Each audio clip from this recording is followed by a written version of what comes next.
નમસ્કાર વિદ્યાર્થી મિત્રો, આપણી સાયન્સ વે યુટ્યુબ ચેનલમાં સર્વે વિદ્યાર્થી મિત્રોનું હાર્દિક સ્વાગત છે. ધોરણ 9 વિષય ગણિત ચેપ્ટર નંબર 1 સંખ્યા પદ્ધતિ, એમાં આજે આપણે પાર્ટ 7 જેમાં સ્વાધ્યાય 1.2 વિશે સમજીશું. અગાઉના 6 પાર્ટ હજી સુધી જો ન જોયેલા હોય તો એકવાર જરૂરથી જોઈ લેવા વિનંતી.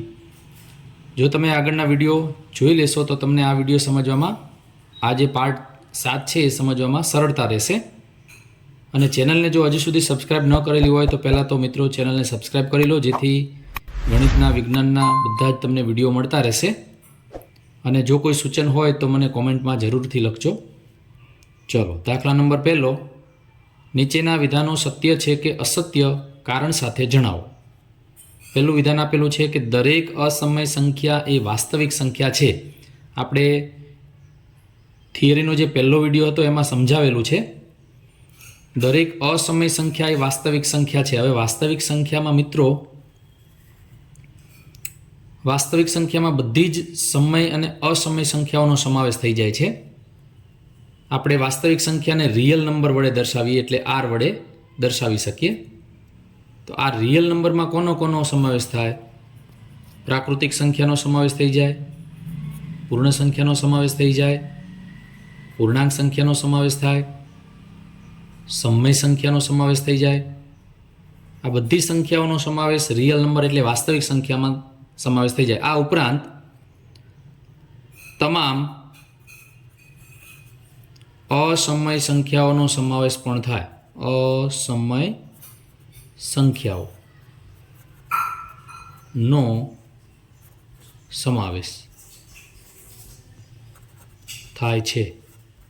મતલબ કે તમામ પ્રકારની સંખ્યાઓનો સમાવેશ વાસ્તવિક સંખ્યામાં થઈ જાય. તમામ પ્રકારની જે સમય સંખ્યાઓ છે અને તમામ પ્રકારની અસમય સંખ્યાઓ, એનો સમાવેશ વાસ્તવિક સંખ્યામાં થાય એટલે આ વિધાન સત્ય છે. કારણમાં લખવું હોય તો ટૂંકમાં લખી શકાય, તમામ સમય અને અસમય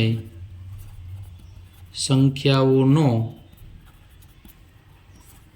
સમાવેશ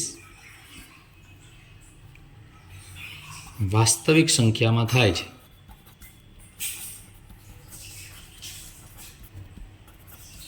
માટે આ વિધાન સત્ય છે. ચલો, બીજું વિધાન છે સંખ્યા રેખા પરનું બિંદુ કોઈક પ્રાકૃતિક સંખ્યા એમ માટે વર્ગમૂળ એમ સ્વરૂપનું હોય છે. આપણે અગાઉ શીખેલા છે એ મુજબ એન એટલે પ્રાકૃતિક સંખ્યા, નેચરલ નંબર, જેમાં 1, 2, 3, 4 ઇન્ફિનિટિવ બધી જ ધન સંખ્યાઓનો સમાવેશ આ નેચરલ નંબર એટલે કે પ્રાકૃતિક સંખ્યામાં થાય છે. હવે એમાં એમ કીધું છે કે વર્ગમૂળ એમ સ્વરૂપનું હોય છે. તો ક્યારેય પણ પ્રાકૃતિક સંખ્યા એમ એ વર્ગમૂળ એમ સ્વરૂપની ન હોઈ શકે, એટલે આ વિધાન અસત્ય છે. અસત્ય વિધાન. કારણ જો આમાં ક્યાંય માઇનસ સંખ્યા એટલે કે ઋણ પૂર્ણાંક સંખ્યાઓ આવતી નથી, એટલે ક્યારેય પણ પ્રાકૃતિક સંખ્યા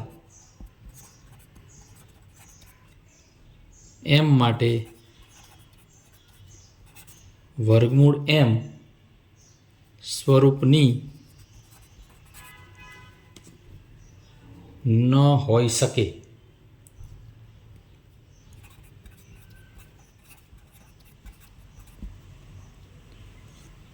કોઈ પણ પ્રાકૃતિક સંખ્યા એમ માટે હંમેશા ધન સંખ્યા જ હોય, એટલે આ વિધાન છે એ અસત્ય છે. ત્રીજું વિધાન દરેક વાસ્તવિક સંખ્યા એ અસમય સંખ્યા છે. ઉપર પહેલું જે વિધાન હતું એ મુજબ જોઈ લો કે વાસ્તવિક સંખ્યા એટલે રિયલ નંબર આર, એમાં બધી જ સંખ્યાઓનો સમાવેશ થઈ જાય. તો અહીંયા સૌથી પહેલાં વાસ્તવિક સંખ્યા એ અસમય છે. તો એવું નથી, અસમય સંખ્યા અને સમય સંખ્યા એ વાસ્તવિક છે, પણ વાસ્તવિક સંખ્યા એ અસમય નથી. એટલે અહીંયા લખશું રિયલ નંબરમાં બધી જ પ્રાકૃતિક સંખ્યા, પૂર્ણાંક સંખ્યા, પૂર્ણ સંખ્યા સમય સંખ્યા વગેરેનો સમાવેશ થઈ જાય, પરંતુ સમય અને અસમય સંખ્યાઓ એ વાસ્તવિક સંખ્યામાં છે, પણ વાસ્તવિક સંખ્યા એ અસમયમાં નથી, એટલે અહીંયા વિધાન અસત્ય છે. કારણ લખશું.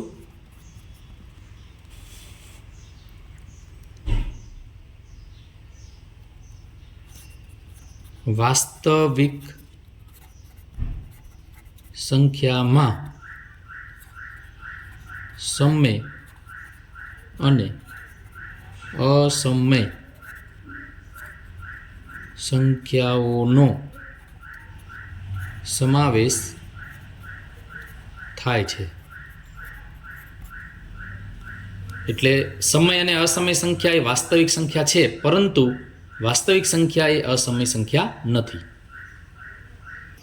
ચલો હવે દાખલા નંબર 2. શું દરેક ધન પૂર્ણાંકનું વર્ગમૂળ અસમય હોય છે? જો ના, તો એક એવી સંખ્યાનું ઉદાહરણ આપો જેનું વર્ગમૂળ સમય સંખ્યા હોય.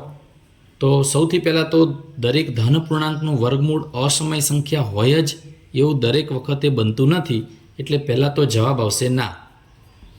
જો ના, તો એક એવી સંખ્યાનું ઉદાહરણ આપો કે જેનું વર્ગમૂળ સમય સંખ્યા બને.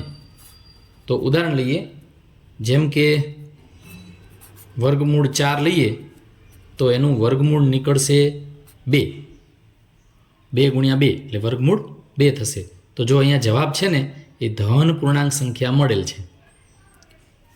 બીજું ઉદાહરણ લઈએ, વર્ગમૂળમાં 9 એટલે જવાબ આવશે 3. તો આ પણ પૂર્ણ સંખ્યા છે અથવા પૂર્ણાંક સંખ્યા છે. તો અહીંયા એમ કીધેલું છે કે એક એવી સંખ્યાનું ઉદાહરણ આપો કે જેનું વર્ગમૂળ સમય સંખ્યા હોય. તો અહીંયા આપણે ઉદાહરણ લીધા વર્ગમૂળ 4, તો એનું વર્ગમૂળ નીકળ્યું 2 કે જે સમય સંખ્યા છે. તો આ પણ સમય સંખ્યા છે, આ પણ સમય સંખ્યા છે.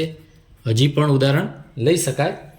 દાખલા તરીકે વર્ગમૂળ 16, તો એનો જવાબ આવશે 4. તો આ પણ વર્ગમૂળ સંખ્યા છે, એટલે કે સમય સંખ્યા છે.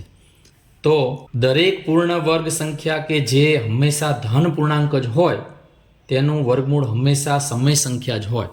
એટલે ધન પૂર્ણાંકમાં આપણે સંખ્યા લેશું કોઈ પણ વર્ગમૂળની અંદર, તો એનો જે જવાબ વર્ગમૂળ નીકળશે એ હંમેશા સમય સંખ્યા જ હોય. જો આ બધી સંખ્યા એ સમય સંખ્યા છે.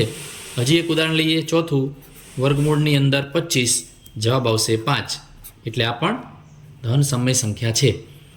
તો અહીંયા દરેક ધન પૂર્ણાંકનું વર્ગમૂળ અસમય હોય છે? ના, સમય હોય છે. બરાબર, એટલે વિધાન અહીંયા જવાબમાં આવશે ના. અને છેલ્લો પ્રશ્ન છે દાખલા નંબર 3, વર્ગમૂળ 5 સંખ્યા રેખા પર કેવી રીતે દર્શાવી શકાય તે બતાવો.